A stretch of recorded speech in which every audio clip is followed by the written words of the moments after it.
कुमार साहब का इंतकाल हो गया, यूसुफ साहब का इंतकाल हो गया। मुझसे रहा नहीं गया कि मुझे लगा कि नहीं, और कुछ नहीं तो कम से कम जो बातें मेरे मन में हैं वो आपके साथ जरूर और जरूर शेयर करूं। मुझे लगता है दिलीप कुमार साहब के जाने से जो एक बड़ा सा वैक्यूम हुआ है, इसकी भरपाई शायद हिंदुस्तान सिनेमा, अगर मैं कहूं, या इंडियन मूवीज, बॉलीवुड कहूं, तो ये बहुत छोटा हो जाएगा उनका दायरा, मुझे लगता है ऐसा कहना। क्योंकि वो दिलीप कुमार की जो शख्सियत थी, जो उनका किरदार था, जो उनका बोलने का अंदाज, जो उनकी पॉपुलैरिटी और जिस तरह का वो काम करते थे, जितने वो मंझे हुए कलाकार थे, मुझे लगता है वर्ल्ड सिनेमा ने आज एक बहुत बड़े स्तंभ को खो दिया। मार्लन ब्रांडो को बहुत बड़ा एक्टर कहा जाता है कि दुनिया में उनसे अच्छा और कोई नहीं। लेकिन मार्लन ब्रांडो ने खुद एक बार कहा था कि मैं खुद भी दिलीप कुमार का फैन हूं। तो ये एक, मैं कॉम्प्लीमेंट नहीं कहूंगा इसको, लेकिन कहीं ना कहीं इस बात में यह सच्चाई तो जरूर थी कि मार्लन ब्रांडो दिलीप कुमार को जानते थे।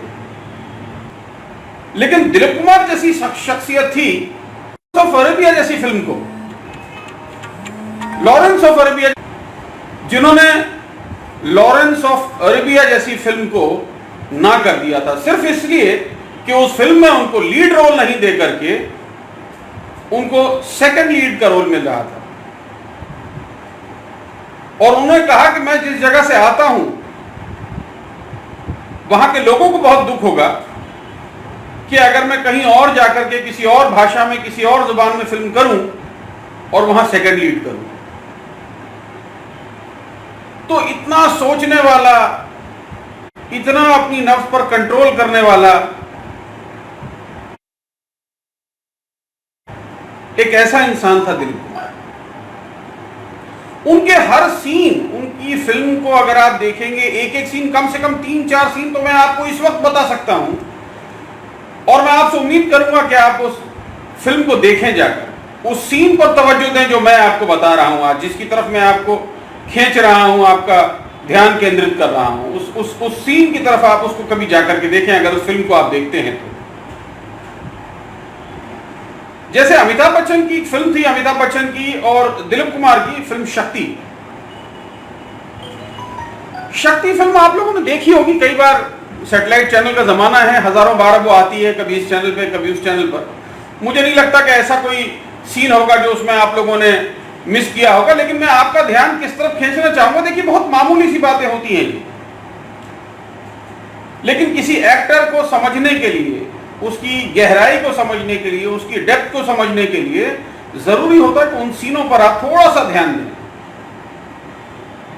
तो जिस सीन की तरफ मैं आपको ला रहा हूं वो है कि जहां फिल्म में अमिताभ बच्चन का नाम विजय रहता है और विजय अपने फादर की मर्जी के बगैर शादी कर लेते हैं। जो हीरोइन थी उसमें स्मिता पटेल थी। तो स्मिता पटेल जो है वो पहली बार जाती हैं दिलीप कुमार, जिन्होंने उनके फादर का रोल किया था उसमें, और राखी जो अमिताभ बच्चन की मां बनी थी, यानी हीरोइन की सास और ससुर का रोल किया था उन दोनों ने। तो जब वो जाती है मिलने के लिए तो वो सीन बहुत अच्छा है। अगर आप ध्यान से देखें, मैं जो बता रहा हूं उसको आप जरा से देखिएगा कभी, अगर आपको मौका लगे तो सीन ऐसा है कि वो जब वो जाती है स्मिता पटेल, तो वो दिलीप कुमार अखबार पढ़ रहे होते हैं, चश्मा लगा होता है उनके, अखबार पढ़ रहे होते हैं। वो लड़की जाती है, जाकर के खड़ी हो जाती है, तो वो पूछते हैं कहिए आपको किससे मिलना है। तो वो बता नहीं पाती कुछ भी, तो वो फिर पूछते हैं हाँ बताइए क्या बात है। तो फिर वो लड़की कहती है अपने तरीके से, बड़ी शर्मा करके, घबरा करके, कि मतलब उन्होंने और उस फिल्म में विजय ने मतलब शादी कर ली है। उस सीन के बाद फौरन वो चश्मा उतारते हैं, उतार के अरे तो भाई तुमने कहा क्यों नहीं। तो मतलब कहने का मतलब ये कि देखिए, पहले जब वो उसको नहीं जान रहे होते हैं तो उसको आप कहकर मुखातिब करते हैं, जबकि उम्र में लड़की छोटी है उनसे, लेकिन उसको कहते हैं आप। लेकिन जैसे ही उनको मालूम पड़ता है कि ये उनकी बहू है, वो फौरन आपसे तुम पर आ जाते हैं, मतलब उनकी मोहब्बत जो है वो छलकने लगती है उस लड़की के लिए कि मेरे बेटे की बीवी है ये, उसकी वाइफ है ये। तो ये बहुत छोटा सा सीन मैंने आपको बताया। मैं इतना अच्छा एक्टर नहीं हूं, शायद इतने अच्छे जावेद अख्तर की तरह अल्फाज भी नहीं आते मुझे बोलने और लिखने, लेकिन इस चीज को आप देखिएगा कभी, आप देखेंगे तो मुझे यकीन है कि आपको भी पसंद आएगा कि जो चीज मैंने पकड़ी वो आप भी पकड़ सकते हैं। तो इस तरह के बहुत छोटे छोटे सीन हैं। इन छोटे छोटे सीनों से एक जगह जोड़कर, एक जगह समेटकर दिलीप कुमार बने हैं। एक फिल्म थी मशाल, आपको याद होगा, उसमें वहीदा रहमान ने उनकी वाइफ का किरदार किया था।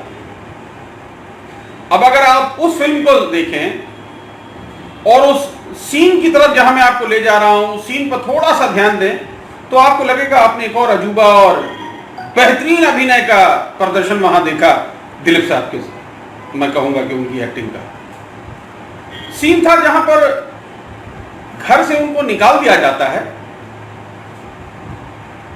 और वो पैदल ही, दोनों हस्बैंड वाइफ, यानी वो और उनकी जो वाइफ का किरदार कर रही थी वहीदा रहमान, बारिश खत्म हुई है जस्ट और पैदल जा रहे हैं।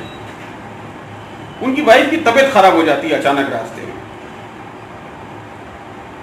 और उसके बाद वो हर एक आने जाने वाली गाड़ी के पीछे भागते हैं और उससे इल्तिजा करते हैं कि उनकी बीवी की तबीयत खराब हो गई है, उनको अस्पताल तक पहुंचा दो, लेकिन कोई भी नहीं रुकता। अल्टीमेटली उनकी वाइफ की डेथ हो जाती है उस रात सड़क पर।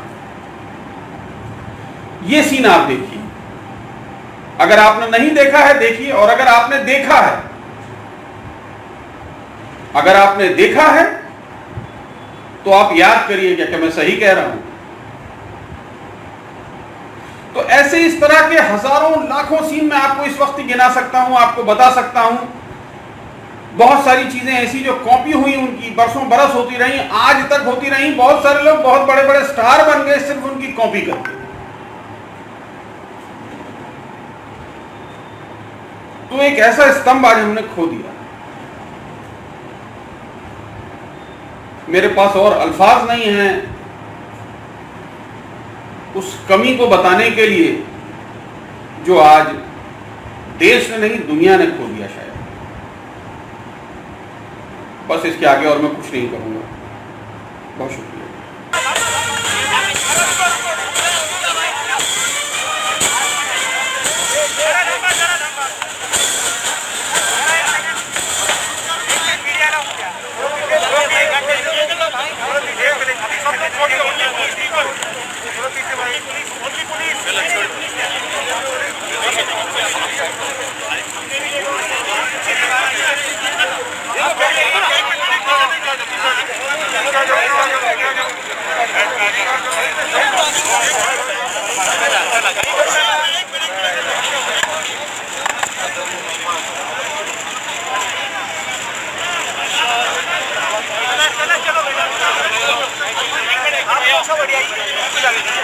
चलो